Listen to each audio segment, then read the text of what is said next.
Oke,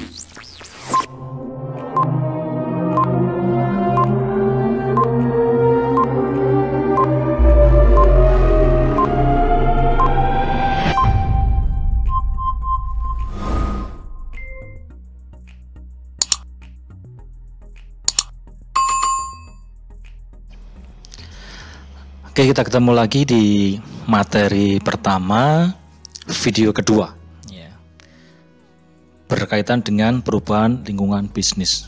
Kemarin sudah dijelaskan, untuk perubahan lingkungan bisnis ada pengaruh terhadap praktek akuntansi manajemen. Yang pertama adalah pendekatan just in time atau JIT. Yang kedua, manajemen mutu terpadu atau total quality management atau TQM. Yang ketiga, proses perekayasan ulang ya, atau re-engineering proses. Yang keempat, otomasi. Dan yang kelima, teori kendala. Nah, kita akan bahas satu persatu untuk pertemuan saat ini. Yang pertama, kaitannya just in time. Perusahaan manufaktur pada dasarnya memiliki 3 jenis persediaan, yaitu persediaan bahan baku, persediaan barang dalam proses, dan persediaan produk jadi. Bahan baku adalah bahan yang digunakan untuk membuat produk. Persediaan barang dalam proses adalah produk yang belum selesai diproduksi dan masih memerlukan beberapa pemrosesan sebelum barang tersebut siap dikirim kepada pelanggan.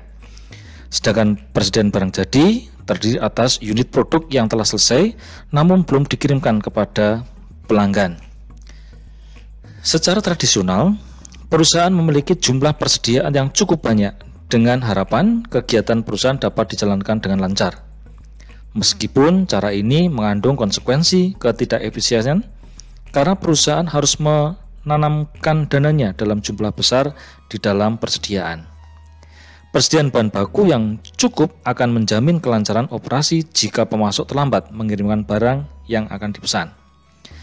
Persediaan barang dalam proses dalam jumlah yang cukup akan membantu mengatasi masalah jika terjadi kerusakan pada mesin pabrik.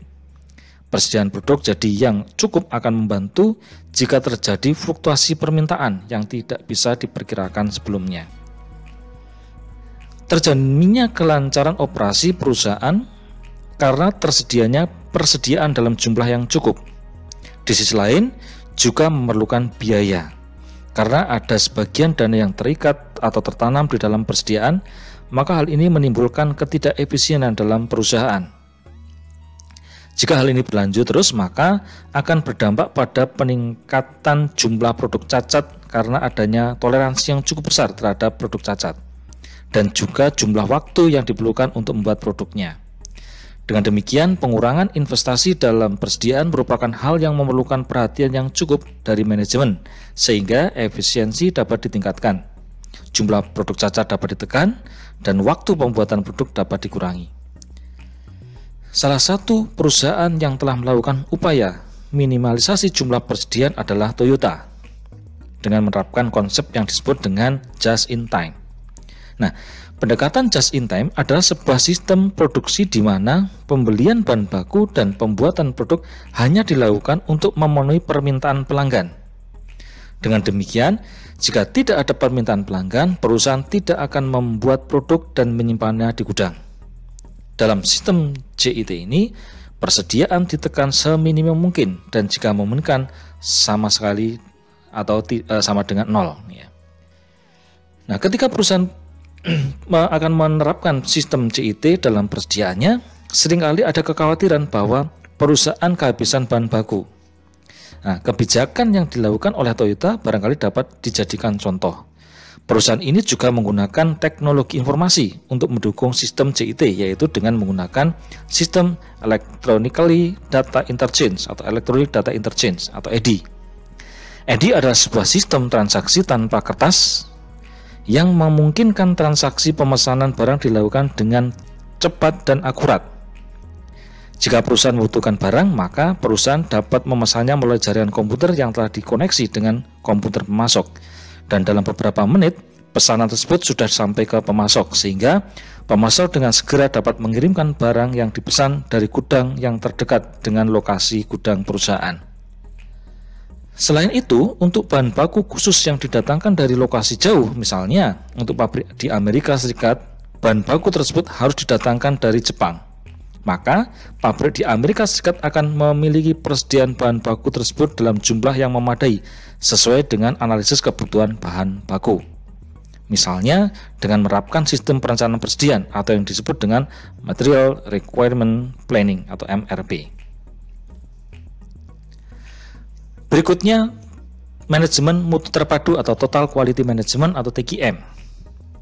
Total Quality Management atau manajemen mutu terpadu adalah perbaikan berkelanjutan dalam kualitas, produktivitas, dan efektivitas dengan cara menetapkan tanggung jawab manajemen terhadap proses dan hasil.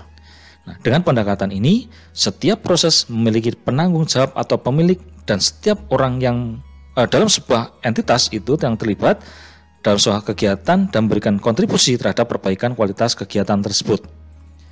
Salah satu prinsip dasar TQM adalah bahwa biaya untuk mencegah terjadinya kesalahan diyakini lebih sedikit atau lebih kecil dibanding dengan biaya yang diperlukan untuk mengoreksi atau membetulkan kesalahan ketika kesalahan tersebut benar-benar terjadi.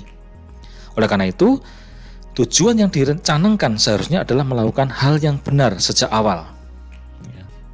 To get things right first time.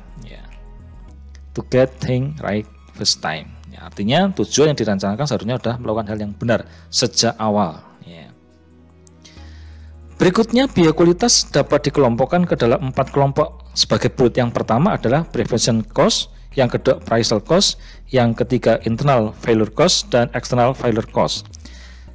Prevention cost, biaya pencegahan ini menggambarkan biaya yang harus dikeluarkan dalam melaksanakan berbagai tindakan untuk menginvestigasi, mencegah, atau mengurangi produk cacat atau produk gagal. Contoh biaya pencegahan ini adalah biaya pelatihan karyawan, investasi pada mesin yang lebih handal lebih baik, pengembangan sistem pengendalian kualitas, dan lain-lain. Berikutnya, appraisal cost. Biaya penelitian mencakup biaya-biaya dalam mengakses kualitas yang ingin dicapai. Contohnya, biaya penilaian mencakup inspeksi kualitas, pengujian kinerja proses, dan lainnya. Berikutnya, internal failure cost, yaitu biaya kegagalan internal adalah biaya yang timbul dalam perusahaan yang berhubungan dengan kegagalan untuk mencapai jenjang kualitas yang ditetapkan. Contoh biaya ini adalah mencakup biaya perbaikan, biaya pengerjaan ulang, dan lainnya. Berikutnya, untuk external failure cost, biaya kegagalan eksternal adalah biaya yang muncul karena kualitas produk tidak memenuhi jenjang kualitas standar. Namun kegagalan ini terdeteksi ketika produk tersebut telah keluar dari perusahaan atau telah sampai ke tangan konsumen. Contoh biaya ini adalah biaya penggantian, biaya garansi, dan lain sebagainya. Pendekatan yang paling baik digunakan untuk melakukan perbaikan yang terus-menerus atau continuous improvement adalah total quality management.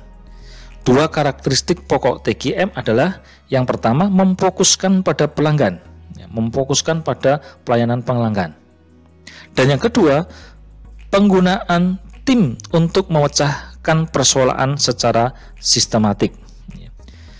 Tersedia berbagai alat untuk membantu tim tersebut dalam memecahkan berbagai persoalan. Salah satunya adalah benchmarking, yaitu mencakup studi untuk menentukan unit organisasi yang paling baik dalam melaksanakan tugas tertentu. Nah, jenis-jenis benchmarking adalah yang pertama, internal benchmarking, competitive benchmarking, functional benchmarking, dan strategic benchmarking. Yang pertama, internal benchmarking, yaitu perbandingan sebuah unit organisasi dengan departemen atau divisi lain dalam sebuah organisasi. Nah, dalam benchmarking internal ini, data sudah atau mudah diperoleh dan kondisinya seringkali memiliki daya banding. Nah, kelemahan utamanya adalah terbatasnya proses pembelajaran karena pembanding hanya dilakukan dalam perusahaan yang sama.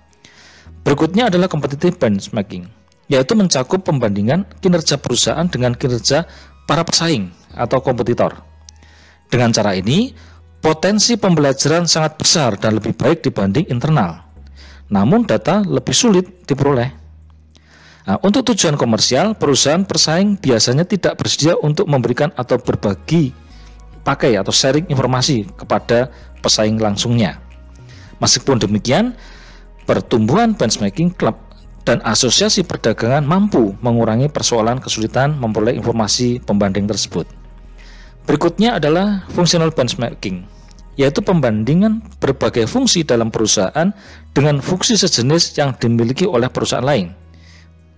Ini tidak selalu perusahaan yang sejenis ya, tetapi punya fungsi yang sama, yang telah diakui sebagai fungsi terbaik oleh kalangan praktisi. Nah, sebuah perusahaan manufaktur dapat membandingkan kegiatan pembuatan faktur penjualan atau tagihannya dengan kegiatan yang sama yang dilakukan oleh perusahaan kartu kredit, atau pembanding lamanya waktu pengiriman barang dengan lamanya waktu pengiriman pada perusahaan pengiriman, dan lain sebagainya.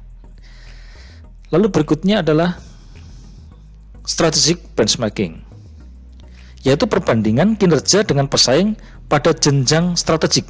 Ya, bidang-bidang yang dibandingkan antara lain adalah pangsa pasarnya atau market share, tingkat kembalian modal atau return of capital employed. Pembanding semacam ini sering penting dilakukan dalam perencanaan strategi bersaing dalam sebuah perusahaan. Nah, untuk siklus plan to check out kaitannya dengan another tool in total quality management, nah ini bisa dilihat ada studi proses plan, ya, proses sekarang, pengguna data, dan seterusnya. Ada do-nya, mengimplementasikan rencana, ya, lalu mengumpulkan data, ada cek, mengevaluasi, ya, lalu act, atau jika berhasil dibuat perbaikan permanen, jika tidak berhasil dicoba lagi, dan seterusnya. Ini berkaitan dengan siklus kaitannya dengan another tool in TQM, siklus plan to check out. Berikutnya kaitannya dengan proses perekayasaan ulang, process of reengineering. Proses perekayasaan ulang merupakan pendekatan perbaikan yang lebih radikal dibandingkan dengan total quality management. Nah, dalam proses perekayasaan ulang ini, proses bisnis dipetakan ulang secara rinci, dikaji lagi, kemudian dirancang ulang dalam rangka menghilangkan proses yang tidak perlu, mengurangi peluang terjadinya kesalahan, dan mengurangi biaya. Proses bisnis adalah serangkaian tahap yang harus diikuti untuk melaksanakan tugas atau pekerjaan dalam sebuah perusahaan atau dalam sebuah bisnis ya. Salah satu perbedaan antara pendekatan ini dengan TQM adalah jika dalam TQM dilibatkan di sebuah tim yang bekerja secara langsung dalam proses, maka dalam proses perekayasaan ulang, personal yang melaksanakan berasal dari atas dan menggunakan konsultan dari perusahaan yang di luar atau di luar perusahaan atau eksternal ya. Proses perekayasaan ulang memfokuskan pada simplifikasi dan penghapusan aktivitas yang tidak bermanfaat. Ide pokok dari proses adalah semua aktivitas yang tidak menghasilkan nilai tambah bagi produk atau jasa perusahaan harus dieliminasi. Ini kaitannya dengan proses perekayasaan ulang. Berikutnya untuk otomasi atau automation. Pendekatan lain untuk melakukan perbaikan secara radikal adalah otomasi. Meskipun otomasi merupakan pendekatan yang mahal, namun manfaat yang diperoleh cukup memadai dalam bentuk penggunaan jam setup dan jumlah besar, peningkatan fleksibilitas, penurunan produk catat, dan tingkat output yang lebih besar. Otomasi biasanya melibatkan mesin pengendali numerik yang fungsinya dikendalikan oleh sebuah komputer yang telah diprogram untuk membimbing peralatan dalam melaksanakan tugas tertentu. Dengan otomasi ini, penurunan jumlah jam setup dalam jumlah banyak sangat dimungkinkan karena aktivitas setup terutama berhubungan dengan pengubahan program komputer semua dilakukan oleh komputer sehingga prosesnya lebih cepat. Nah, dengan demikian perusahaan dapat berpindah dari memproduksi sebuah produk ke produk lain dengan cepat ya. Efisiensi yang lebih besar juga dapat dicapai ketika mesin pengendali numerik dihubungkan dengan sistem penanganan bahan baku otomatis yang dikendalikan oleh komputer induk. Nah, pendekatan semacam ini disebut dengan sistem manufaktur fleksibel atau flexible manufacturing system. Berikutnya, teori kendala. Teori kendala, pengertian kendala atau constraint adalah segala sesuatu yang mencegah seseorang untuk memperoleh apa yang diinginkannya. Setiap individu dan setiap organisasi menghadapi minimum sebuah kendala. Ya, karena kendala mencegah kita untuk memperoleh apa yang kita inginkan, maka teori kendala memberikan solusi bahwa pengelolaan kendala tersebut secara efektif merupakan kunci untuk mencapai keberhasilan. Nah, keterkaitan antara teori kendala dan perbaikan berkelanjutan dapat dijelaskan sebagai berikut. Dalam TOC, analogi sering diberikan antara proses berdiri dan sebuah rantai. Jika ingin meningkatkan kekuatan sebuah rantai, cara manakah yang paling efektif untuk melaksanakan hal ini? Nah, harusnya kita berkonsentrasi pada memperkuat rantai yang paling kuat, paling besar, seluruh mata rantai, atau jalinan yang paling lemah. Nah, konsentrasi pada jalinan yang paling lemah jelas akan menghasilkan manfaat yang paling besar. Dengan menggunakan analogi yang sama, prosedur yang harus diikuti dalam memperkuat jalinan adalah jelas. Yang pertama, identifikasi jalinan yang paling lemah itu yang mana, karena ini merupakan kendala. Kedua, jangan berikan beban yang tidak dapat ditangani oleh jalinan yang paling lemah. Dan ketiga, konsentrasikan supaya perbaikan pada memperkuat jalinan yang paling lemah. Ya. Keempat, jika upaya perbaikan berhasil, pada saatnya jalinan yang paling lemah akan membaik sampai pada titik di mana jalinan tersebut tidak lagi menjadi jalinan yang paling lemah. Nah, hal-hal ini yang perlu diperhatikan. Lalu berikutnya, fokus akuntansi manajemen sekarang. Fokus akuntansi manajemen sekarang yang pertama adalah activity based management. Ya. Permintaan akan informasi akuntansi manajemen yang kuat dan relevan telah menyebabkan berkembangnya konsep manajemen berdasarkan aktivitas atau ABM. ABM adalah suatu sistem yang luas, pendekatan terintegrasi yang memfokuskan perhatian manajemen pada aktivitas dengan tujuan meningkatkan nilai pelanggan dan keuntungan. ABM menggunakan kalkulasi biaya berdasarkan aktivitas, activity based costing, dan analisis nilai proses. Akuntansi biaya tradisional dalam manufaktur tidak mencatat biaya produksi seperti biaya akibat kegagalan mutu atau mesin yang rusak atau bahan baku yang habis. Padahal biaya yang tidak dicatat dan tidak dikendalikan oleh pabrik mungkin besar biaya-biaya yang dicatat oleh akuntansi tradisional. Sebaliknya, metode akuntansi biaya baru yang berkembang pada 10 tahun terakhir disebut akuntansi berdasarkan aktivitas mencatat semua biaya. Dengan metode ini menghubungkan biaya-biaya tersebut, sedangkan akuntansi tradisional tidak. Dengan metode ini hubungan-hubungan biaya-biaya tersebut itu bisa dikendalikan.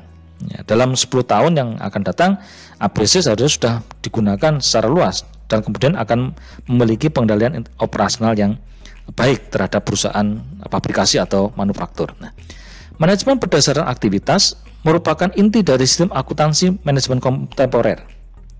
Jika pandangan Peter Drucker benar, maka studi tentang akuntansi manajemen kontemporer menjadi hal yang sangat penting. Dengan begitu, model ABM sangat diutamakan. Namun pada saat yang sama, sistem akuntansi manajemen tradisional tidak dilupakan. Pada beberapa pengaturan, sistem tradisional tetap berfungsi dengan baik dan jauh lebih hemat. Selain itu, transisi dari akuntansi manajemen tradisional ke ABM tidaklah bersifat seketika, harus mulai proses step by step. Ya. Perusahaan butuh waktu untuk mengadopsi prosedur baru ini. Lagi pula, jika prosedur baru berlangsung dalam pengalaman nyata, kita mengharapkan munculnya lebih banyak modifikasi karena disesuaikan dengan kondisi perusahaan masing-masing. Ya. Berikutnya kaitannya dengan fokus manajemen akuntansi sekarang. Yang kedua adalah customer orientation. Customer value adalah selisih antara apa yang diterima pelanggan dan apa yang diserahkan oleh pelanggan. Nah, oleh karena itu, customer orientation adalah suatu tipe orientasi organisasi di mana kebutuhan konsumen menjadi dasar bagi suatu organisasi untuk merencanakan dan mendesain strateginya. Sehingga apa yang dibutuhkan konsumen itu yang menjadi fokus strategi perusahaan. Berikutnya, strategic positioning.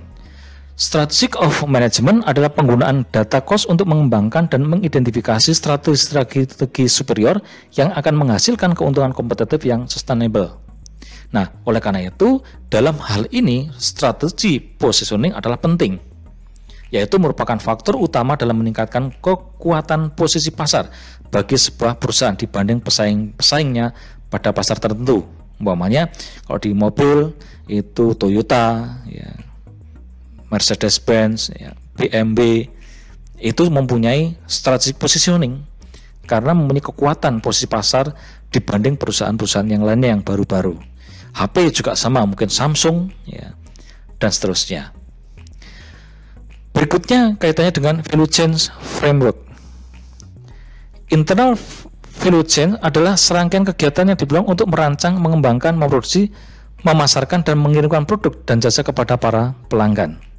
Nah, industrial value chain menghubungkan rangkaian kegiatan penciptaan nilai sejak diperolehnya bahan baku sampai dengan produk final. Jadi mulai dari produk bahan baku sampai dengan produk final itu kita bisa menciptakan nilai tambah dari masing-masing proses tersebut. Lalu berikutnya kaitannya perilaku etis untuk akuntansi manajemen. Ini ada beberapa hal yang perlu diperhatikan kaitan dengan perilaku etis, yaitu kejujuran, integritas, ya,